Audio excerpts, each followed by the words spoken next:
সুহাস কিচেনে সবাইকে স্বাগত জানিয়ে আজকে রেসিপি শুরু করছি। আজকে কিন্তু আমি আপনাদের দেখাবো নূরজাহানি ফিশ। নামটাই বুঝতে পারছেন, একটা নবাবিয়ানা আছে। আর নবাবি খাওয়ার মধ্যে কিন্তু একটু আমাদের সাধারণ ঘরের খাওয়ার থেকে একটুখানি তো আলাদা হবেই। তো তার জন্য আমার লাগছে, এখানে তো মাছ নিয়েছি আমি 5 পিস কাতলা মাছ, আর নিয়েছি এখানে একটু 2 চামচ নারকেল কোড়া, একটু আমন্ড নিয়েছি 4-5টা, একটু 1 চামচ পোস্ত নিয়েছি, একটু বাদাম নিয়েছি, কাজু নিয়েছি, একটু একটু জলের মধ্যে আমি ভিজিয়ে রেখেছি। এখানে হাফ কাপ মতো দই নিয়েছি, নারকেলের দুধ নিয়েছি, আর নিয়েছি একটা পেঁয়াজ কুচি, একটা টমেটো কুচি, একটু রসুন আর 4টে কাঁচা লঙ্কা। এগুলো আমি সব মিক্সিতে এখন পেস্ট করে নেব। এক এক করে সব মশলাগুলো দিয়ে দিচ্ছি।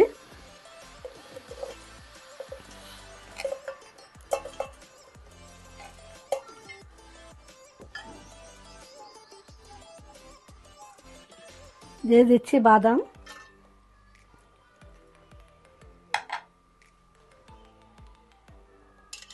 দিয়ে দিচ্ছি কাজু, দিয়ে দিচ্ছি পোস্ত,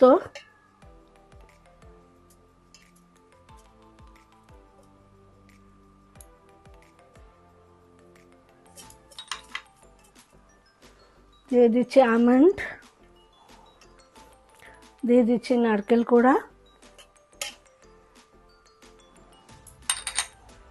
দিয়ে দিচ্ছি টক দই।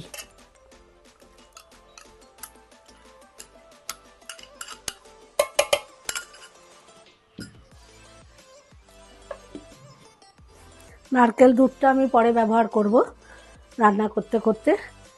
আবার এটা পেস্ট করে দেখা হচ্ছে কিচেনে। আমার সাথে থাকুন সম্পূর্ণ ভিডিওটা দেখার। প্যানটা গরম হয়ে গেছে, আমি দিয়ে দিলাম পরিমাপ মতো একটু তেল।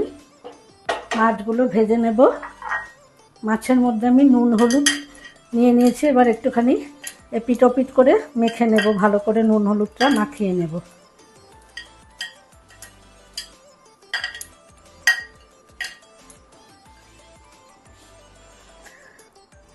তেল থেকে কিন্তু ধোঁয়া উঠছে, দেখতেই পাচ্ছেন। এবার এক এক করে মাছগুলোকে ছেড়ে দিচ্ছি।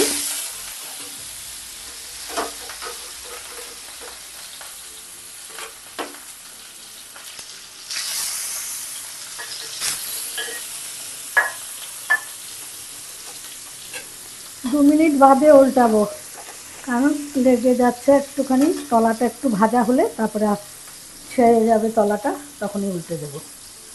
এবার একে একে মাছগুলো উল্টে দিচ্ছি। দেখুন এখন কিন্তু ফ্রাইং প্যানে লেগে যাচ্ছে না, তখন ভাত করে উল্টাতে গেছি লেগে যাচ্ছিলো।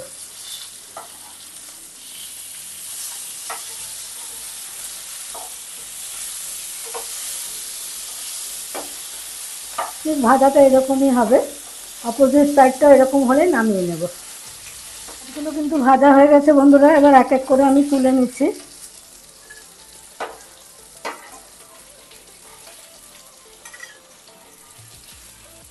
এবার যে মশলার পেস্টটা তৈরি করেছিলাম এই তেলের মধ্যে দিয়ে দিচ্ছি।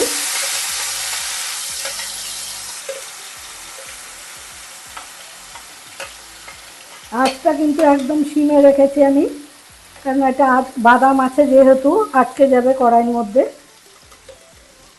খুব আস্তে আস্তে কষিয়ে নিতে হবে। একে একে একটু গুঁড়ো মশলাগুলো দিচ্ছি। একটু কাশ্মীরি লাল লঙ্কা দিলাম, দিয়ে দিচ্ছি সামান্য একটু হলুদ, দিয়ে দিচ্ছি একটু হাফ চামচ ধনে গুঁড়ো,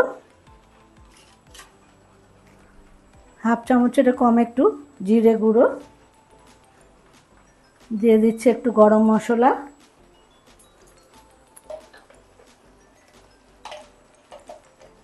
দিয়ে দিচ্ছি একটু ঘি।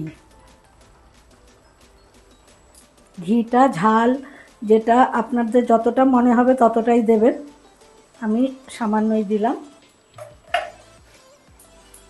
মোগলাই খানা একটুখানি স্লাইট ঘি না পড়লে তো হবে না, একটু বেশিই পড়ে, আমি অল্পই দিলাম।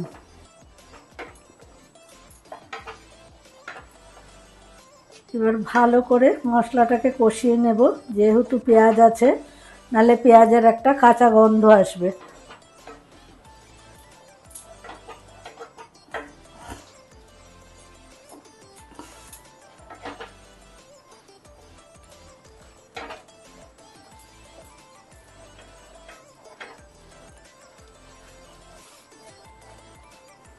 আস্তে আস্তে মশলার উপরে তেল উঠতে শুরু করে দিয়েছে।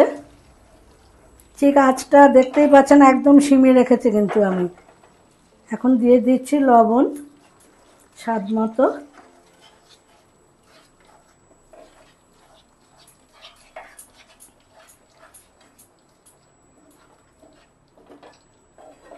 খুব আস্তে আস্তে কষাবো, দেখুন কড়াইতেও কিন্তু লাগছে না আর কি।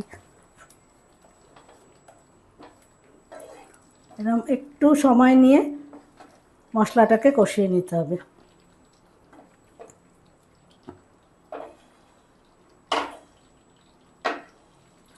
তেল ছাড়তে শুরু করে দিয়েছে অলরেডি। বন্ধুরা, মশলাটা কিন্তু কষানো হয়ে গেছে, একটা সুন্দর গন্ধ বেরিয়েছে। এই পর্যায়ে আমি নারকেলের দুধটা দিয়ে দিচ্ছি।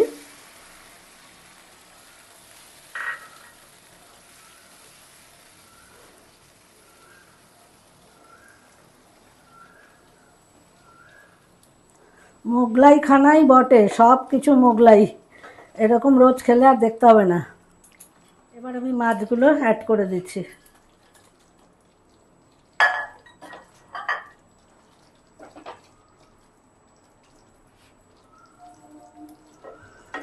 দু তিন মিনিট একটু ঢেকে দেব, তারপরে আপনাদের সামনে সার্ভ করে দেখাচ্ছি। এরকমই গা মাখা মাখাই থাকবে। বন্ধুরা, নূরজাহানি ফিশ কারি কিন্তু আমার একেবারেই রেডি। দেখতেই পেলেন কত বাহার এর মধ্যে আছে। আর এরকম বাড়িতে একদিন ট্রাই করুন, তবে এটা কিন্তু পোলাওর সঙ্গে খেতে ভালো লাগবে, অন্য কিছুর সাথে ভালো লাগবে না। তারপরে আপনার পছন্দ। তো ভিডিওটা ভালো লাগলে কিন্তু লাইক শেয়ার, পেজটা ফলো করতে ভুলবেন না, এবং কমেন্টে খেয়ে ভালো লাগলে কমেন্টেও কিন্তু জানাতে ভুলবেন না। সবাই ভালো থাকবেন, সুস্থ থাকবেন। নেক্সট ভিডিও খুব শীঘ্রই দেখা হচ্ছে, ততক্ষণের জন্য বিদায় নিচ্ছি, টাটা।